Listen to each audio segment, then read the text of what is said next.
That's Sean Connery, of course, as James Bond fending off the bad guys with his iconic Aston Martin DB5 in the 1964 film Goldfinger. 4 cars were made for those early Bond movies. One of them will be up for auction next week. And to fulfill a lifelong fantasy, I got to take it for a spin. Those gadgets actually work.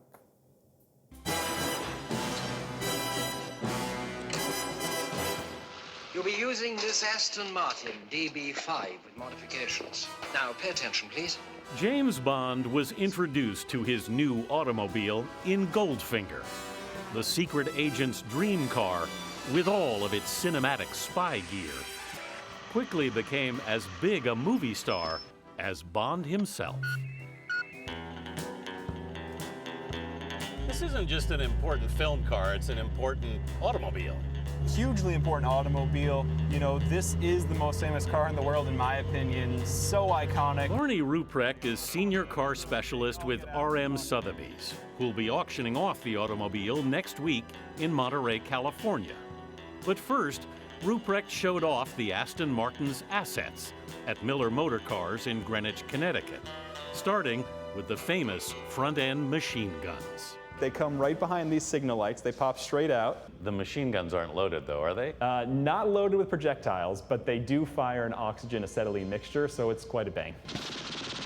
So, off the back, we have a bulletproof shield. Bulletproof shield rises up and protects you from any assailant shooting at you. We then have caltrop nail dispensers out of the rear tail light here. So this flips up? Oh, that flips there it right goes. up and will shoot nails out the back if you want it to. And on the other side? Other side has oil slick, which we won't fire today. And then our last one is a smoke screen down below the bumper.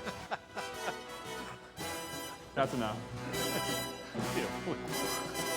It works. Inside, the radar screen Bond used to track Goldfinger. And a personal favorite, the infamous red button. Whatever you do, don't touch it. No, why not? Because you'll release this section of the roof and engage and fire the passenger ejector seat. Does the ejector seat actually work? Well, we've got the removable panel above me. Unfortunately, there's no rocket motor underneath me today, so you can't get me I out can't of get here. rid of you and take the Not car? that easy, unfortunately. Okay. Why did they choose an Aston Martin? Because it's not what Bond drives in the books. No, in the books, it's a Bentley. But in 1964, the Aston Martin, with all its gadgets, helped modernize Bond for the movies. It's a car, it's also a fantasy. Exactly. I mean, can you imagine taking this, you know, to the golf course or to the grocery store a couple times a year? On a sweltering summer day, we took a ride in the car that has everything, except AC. They spent $1 million rebuilding this? Just about $1 million in invoices. But they didn't bother with the air conditioning. It was too expensive. Did not bother the air conditioning, as I'm sure you can tell. The guns, though, did not disappoint. The trigger's right over there, Anthony, with the favorite feature. This is the gun button? There it is. That'll teach him for cutting in front of me. What's a car like this worth? Estimate pre-sale for the auction is between $4 and $6 million. Who buys a car like this?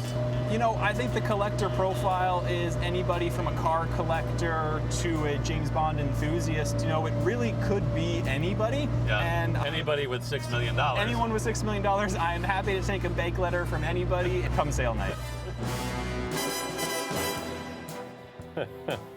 This Bond car did not actually appear in the films. It was one of 2 built after the success of Goldfinger to make promotional appearances for the next Bond film, which was Thunderball. A European collector bought it in 2006 for $2 million, but another million known to it. And as I said, they're thinking maybe that he'll double his money. I'm going to pray that you get that car. Listen, I got a ride. That's all I ever wanted. How long did you ride in the car? We were about half an hour. We were messing around. Nice. Just start pooling the money and pooling the resources. The smile says it all, by the way. Come on. And knowing you, that says it all. I had the toy GoFundMe version. page. When I was like 8 years old, I had the toy version. I never dreamed I'd actually sit in it. How about a GoFundMe page for you? Get started? What do you think? Okay, Jerika, GoFundMe? I'll put you in charge of that. Yeah, exactly.